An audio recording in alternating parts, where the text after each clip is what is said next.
Driverless technology seems to be making headlines really on a daily basis. News on 6's Megan Farley sat down with Mayor G.T. Bynum today to find out about a new group he's put together to discuss just that and what Tulsa needs to do in order to stay on top of things. Megan?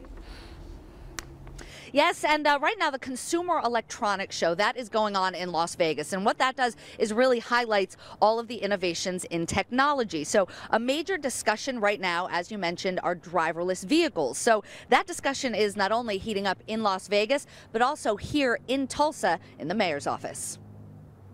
It's not a matter of if, but when. That's Tulsa Mayor G.T. Bynum's major message tonight regarding autonomous vehicles. There are already cities around the world who are being very proactive in preparing for this. So why not Tulsa? Mayor Bynum has brought together industry experts and city officials as part of his new urban mobility innovation team. What I don't want Tulsa to be is the city that is still trying to think about how to make things nice for horses and buggies when Henry Ford has the Model A coming down the assembly line. He says Tulsa is in a great position to start discussing and experimenting. Our streets were built straight, on a grid, and evenly divided.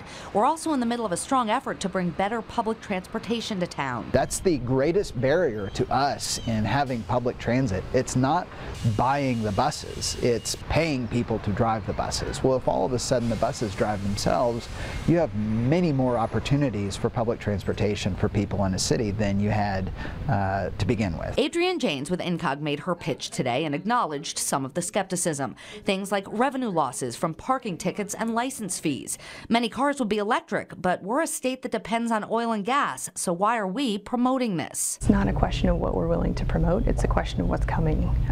This is where the industry is headed. We've brought together some of the best minds in the state of Oklahoma to help us focus on this so that Tulsa can be a leader on this and be prepared.